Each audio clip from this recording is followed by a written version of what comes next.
ეკა სამხარაძის ანამნეზი. რა მაწუხებს? ეს არის რევმატოიდული ართრიტი, რაც მე მაქვს, არის ქრონიკული დაავადება და უკვე 10 წელია ეს დაავადება მაქვს და შემაწუხებელია ნამდვილად, იმიტომ რომ მუდმივად ხარ მედიკამენტებზე, დღის მანძილზე 2-ჯერ იღებ 4 მედიკამენტს, 4 ცალ აბ მედიკამენტს და პლუს ამ დაავადებას თან ახლავს მუდმივი დისკომფორტი სახსრებში, ჩემ შემთხვევაში მუხლის და კოჭის სახსარში, შესაბამისად ეს ნამდვილად არის ძალიან შემაწუხებელი. ჩემი იმუნიტეტი ვერ დავიჩივლებ, იმუნიტეტი ნამდვილად ძლიერი მაქვს, თუ დავფიქრდები, როდის ვიყავი ესე ავად ბოლო პერიოდში. მე შემიძლია ვთქვა, რომ არც COVID-19 გადამიტანია და ვირუსების მიმართაც ვარ ჯერჯერობით ძალიან ყოჩაღი. უნდა დავაკაკონო სამჯერ. ეს ნამდვილად სერიოზული გამართლებაა ჩემ შემთხვევაში. რო ვთქვა, რომ რამე განსაკუთრებულ ზომებს მივმართავ იმისთვის, რომ ჩემი იმუნიტეტი იყოს ძლიერი, არა. უფრო მეტიც COVID-ი გადაიტანა ლიზად ჩემმა შვილმა სახლში და მე მის გვერდით COVID-19 არ გადამიტანია. ამბობდნენ, რომ შეიძლება გადაიტანე და ვერ გაიგე, უსიმპტომოდ მიდიოდა, თუმცა მე სისტემატურად ვიტესტებოდი და ნამდვილად შემიძლია ვთქვა, წლების მანძილზე, როცა იყო პანდემია, მე COVID-ი არ გადამიტანია. სამაგეროდ ბავშვობაში გადამიტანია ყველა ეგრეთ წოდებული ბატონები, რაც კი არსებობს, იმიტომ რომ აქტიურად მედებოდა, იყო სხვადასხვა ბატონებთან მიმართებაში გარკვეული რიტუალები სრულდებოდა სახლში იმისთვის, რომ ამ ყველაფერს კარგად ჩაევლო და ავადობა მარტივად და კარგად დასრულებულიყო, ეს ყველაფერი გავლილი მაქვს. მაძმევდნენ ზმრიან წინდებს. ჩემ შემთხვევაში იყო სპირტი გაზავებული წყალში, ამით დაზელა თუ არ ხდებოდა სიცხის დაწევა, ეს იყო ერთ-ერთი მეთოდი იმისთვის, რომ ჩემთვის ტემპერატურა დაერეგულირებინათ. ერთ დროს მაწუხებდა და დაუძლია. ასეთი იყო ასთმა. უბრალოდ ვერ ვიტყოდი, რომ ბოლომდე ჩამოყალიბებული ასთმა მქონდა, ასთმური მოვლენები მქონდა გარდა ტეხის ასაკამდე, თუმცა ეს იყო ძალიან რთული. მემართებოდა ეს შეტევები მაშინ, თუ მქონდა ემოციური დღეები, როდესაც ბავშვი ბევრს ვიცინებდი, ან რაღაც ესეთი ძაფრი ემოციები მექნებოდა. შესაბამისად, მძაბავდა ეს ძალიან და ყოველთვის ვიყავი მოზობილი საკუთარ ემოციებში, რაც ბავშვისთვის ნამდვილად მარტივი არ არის. დაუძლია, მაგრამ ასთმამ დამიტოვა გამძაფრებული ალერგიული ფონი, რაც განსაკუთრებით დასავლეთში გამოვლინდება ხოლმე, თუ მოხვდები ნესტიან გარემოში ან ნესტიან ამინდში,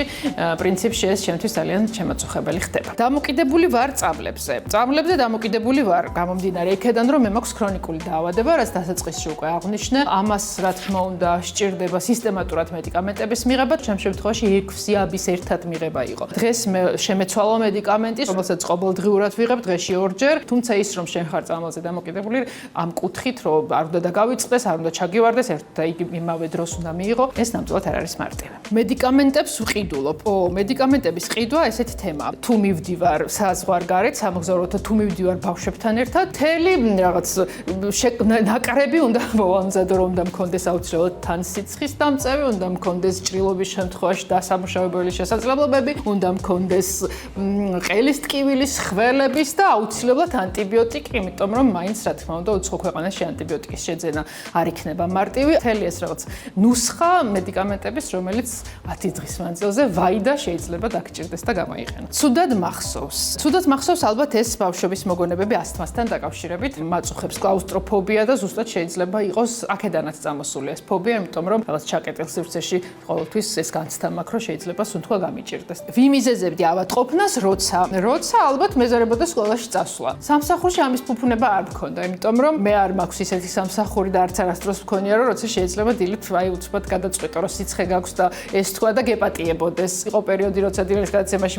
ერთი წამყვანი ვიყავი და ჩამნაცვლებელიც არავინ იყო, შესაბამისად მოვიმიზეზებდი კი არა, როცა რეალურად ავად ვიყავი, მაშინაც არ მქონდა უფლება, რომ ეთერში არ ყოფილიყავ. რამდენად ხშირად ვიკეთებ პროფილაქტიკურ ანალიზებს? ერთგულად მივყვები წელიწადში 2-ჯერ, 6 თვეში ერთხელ მე ვცდილობ, რომ ანალიზები ჩავაბარო და შესაბამისად ვიცოდე ჩემი ჯანმრთელობის მდგომარეობის შესახებ უფრო მეტი ინფორმაცია მქონდეს. ეს ჩემი ქრონიკული დაავადებიდან გამომდინარეც არის. გარკვეულ მედიკამენტებზე როცა ხარ, საჭირო არის გარკვეული შემოწმება ორგანიზმის, რომ ყველა ორგანო გამართულად ფუნქციონირებს და მუშაობს და udro-udros არ გიმოხცოლოს. შესაბამისად ეს რუტინა ჩემთვის მნიშვნელოვანია. რამდენად ხშირად ვსტუმრობ ექიმს? ესეც შესაბამისად ჩემი მდგომარეობიდან გამომდინარე, მე სისტემატურად მიწევს გარკვეულ ექიმებთან სიარული, ეს არის აუცილებლად რევმატოლოგი, ეს არის ენდოკრინოლოგი, ეს არის გინეკოლოგი, ეს არის მამოლოგი, რომელთანაც აქტიურად წლის მანძილზე რამდენჯერმე მიწევს ვიზიტი. დიაგნოზიტი. დიაგნოზი მირჩენია გადავამოწმო სხვა ექიმთან. მე როცა მივდივარ ექიმთან, მე მას ვუცხადებ სრულ აბსოლუტურ ნდობას, შესაბამისად მისი რეკომენდაცია არის ჩემთვის ძალიან მნიშვნელოვანი და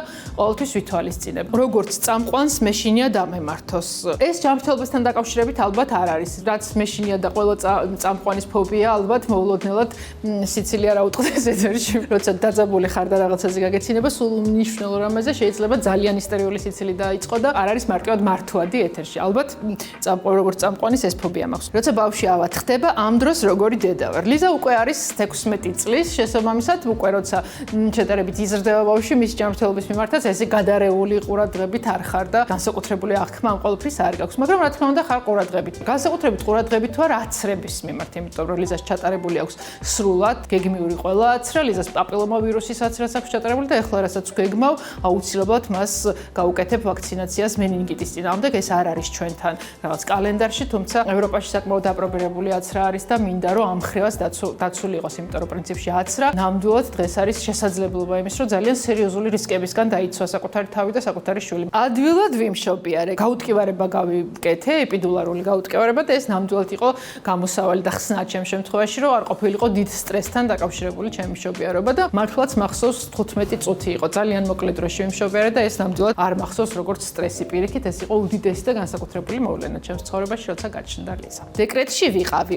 დეკრეტში ვიყავი ალბათ დღეების მანძილზე. ჩემი დეკრეტი გაგრძელდა მაქსიმუმ 1 თვე, რამდენიმე კვირა, იმიტომ რომ მე მალევე მომიწია ეთერში დაბრუნება. ძუძუ ვაჭამე კი ლიზა 3 თვის მანძილზე იყო ძუძუზე, ბუნებრივ კვებაზე და შემდეგ ის გადავიდა უკვე ხელოვნურ კვებაზე. ემოციური ვარ, ადვილად ვფეთქდები. ემოციური ვარ, ადვილადაც ვფეთქდები, მაგრამ მასაკთან ერთად ვცდილობ, რომ ეს ბალანსი ვიპოვო საკუთარ თავთან და ყოველდღიური მოვლენები არ გახდეს ჩემი ემოციურად აღელვების მიზეზი. რამდენად გამომდის ჯერ არ ვიცი, თუმცა ძალისხმევას არ ვიშურებ. მიმართავს ფსიქოლოგისთვის. ფსიქოლოგისთვის მიმართავს კი და ნამდვილად ეს არის ძალიან მნიშვნელოვანი რამ და ამ თემის მიმართ უნდა ვიყოთ გახსნილები, იმიტომ რომ ფსიქოლოგი ნამდვილად საჭირო არის ჩვენ სტრესულ და გადატვირთულ გარემოში. გამიღია თუ არა და ვიქნებოდი თუ არა დონორი. დონორი ვიქნებოდი სიამოვნებით, აუცილებლად ეს ძალიან მნიშვნელოვანია, მაგრამ მე ამის უფლება არ მაქვს, რადგანაც ჰეპატიტი მაქვს ბავშვობაში გადატანილი, ასევე მე მაქვს ტატუ და მე სისტემატურად ვიწესრიგებ ფრჩხილებს. შესაბამისად ესეც არ ვიცი რამდენად სწორია, მაგრამ ვიცი რომ ერთ-ერთი წინაღობა იმისთვის რომ გახდე დონორი. კოსმეტოლოგს სტუმრობ კი, კოსმეტოლოგს სტუმრობ სისტემატურად, იმიტომ რომ გარკვეული ასაკის შემდეგ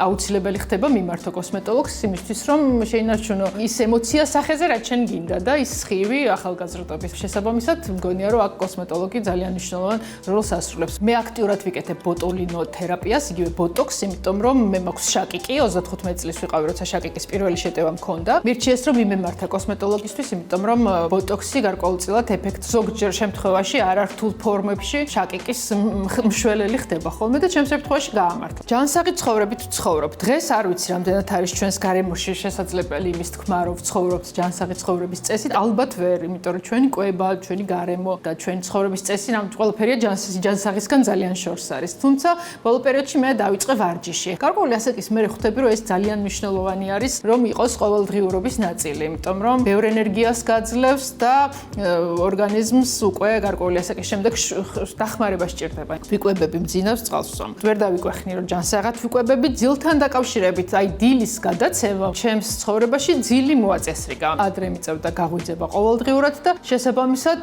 გადაეწყო ჩემი ორგანიზმი ისე რომ დროულად ვიძინებ. შესაბამისად ნამდვილად შემიძლია ვთქვა რომ დილის გადაცემის დამსახურება ის რომ ჩემი ძილი მოწესრიგებულია. ჩემთვის ფაქტობრივად წარმოუდგენელია ღამის თევა ან გვიანობამდე ყოფნა. რას ამოვიღებდი ჩემი რაციონიდან? ჩემი მტერი არის ჩემი სიყვარული ტკბილეულის მიმართ და ამას ვერ ვუმკლავდები ვერანაირად. ყველა მიცის რომ მე ტკბილი ძალიან მიყვარს და პრინციპში ვარ ტკბილზე დამოკიდებული. სიამოვნებით ამოვიღებდი მას ჩემი რაციონიდან. ძალიან კარგად ვიცი ხერხები გზები როგორ შეიძლება ეს მოხერხდეს, მაგრამ ჯერჯერობით მე ეს არ გამომდის. სად მიყვარს დასვენება? მთა, ზღვა. დასვენება მიყვარს ყველგან, მთაზეც, ზღვაზეც. წელიწადში ერთხელ მე ზღვა მჭირდება ჩემს ცხოვრებაში იმისთვის რომ მთელი წლის ენერგია ავიღო და იგივეს ვიტყოდი მთაზეც. მეშინია დამემართოს, სიმსივნე კიბო იქნება არის რაც არ მინდა რომ დამემართოს და მის მიმართ ალბათ ის რომ მე სისტემატურად ყველანაირ შემოწმებას ვიტარებ წელიწადში რამდენჯერმე ალბათ ზუსტად ესეც არის ეს ქვეცნობიერი შიში არის რომ რაღაც ესეთი შედეგი არ დადგეს და ამისთვის მაქსიმალურად